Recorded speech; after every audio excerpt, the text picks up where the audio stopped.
سلامونه ملګرو. جنید خان ما په 9 مئی واقعیات کې عمران خان بی ګناه دی. یو ډیر غټ ثبوت مخې راغلی دی. په دې ویډیو کې په هغې باندې کمپلیټ ډسکشن کوو. بل محسن نقوي کوم چې د پاکستان کرکټ بورډ چیرمین دی، هغه له په دې حکومت کې یوه ډیره غټه عهده هم میلاویږي. کوم عهده میلاویږي په هغې باندې د پیپل پارټۍ او د مسلم لیګ نون حکومت څه ریاکشن دی په هغې باندې هم ډیټیل سره خبرې کوو. خو هغې نه مخکې تاسو له معلومه ده نن په پاکستان کې ډومبنۍ روژه ده. څومره ملګري زما ویډیو ګوري نو هیله ریکویسټ ده چې کوشش وکړو چې دا کومه بختوره میاشت په موږ باندې راغلې ده نو دې نه برپور فایده اوچته کړو، برپور عبادتونه پکې وکړو.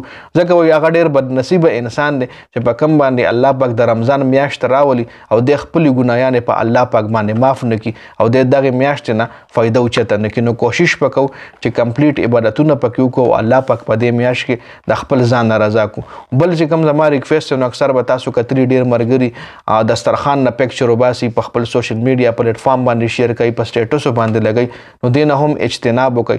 ځکه ډېر به داسې بېوسه ستاسو ملګري وي چې به ستاسو سټیټس ګوري یا به ستاسو پروفایل باندې ستاسو پکچر ګوري خو د هغوی به د وسه نه کېږي. نو دا ریاکاري مه کوئ. د خپل دسترخوان پکچر چې کوم دی هغه په سوشل میډیا پلیټ فارم باندې مشیر کوي. چې دا هم پکې یو ریکویسټ په دې ویډیو کې. اوس پر راشو زموږ د ویډیو چې کوم مین ټاپک دی د عمران خان حوالې سره چې 9 مئی واقعیات کې عمران خان بې ګناه دی.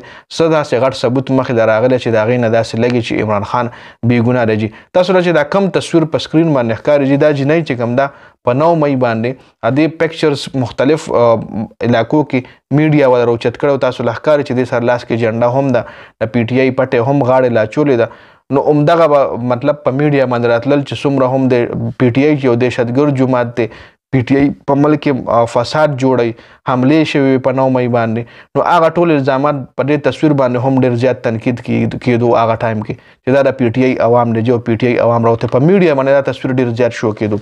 اوس دا جنۍ چې کوم ده دا مسلم لیګ نون والا ایم ان ای جوړه کړه جي ریزرو سیټ باندې. ریزرو سیټ یو داسې سیټ وي چې هغه د هغوی خوښه ده، د پارټۍ د سربراح خوښه ده چې چارې هم ورکوي. مطلب دا ضرور نه چې کس سپورټونو ته ولاړ وي او پاش وي نو هله به یې منع کېږي. ریزرو سیټ دا دی تاله هم درکولی شي، بل هم ورکولی شي. نو اوس مسلم لیګ نون چې کوم دی دغه ریزرو د ایم ان ای سیټ چې کوم دی دې جنۍ له ورکړی دی. د دې جنۍ نوم دی مریم اکرام. مریم اکرام د دې نوم دی او دا اوس مسلم لیګ نون والا ځان سره په اسمبلی کې کېنولې ده.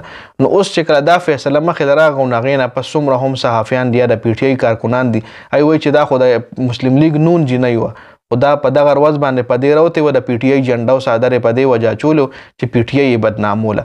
اصل کې دا وه د مسلم لیګ نون. ځکه مسلم لیګ نون چې کوم دی دی له اوس خپل پارټۍ کې په خپل حکومت کې وزارت هم ورکو، وزارت نه ایم ان ای سیټي والا هم ورکو جي.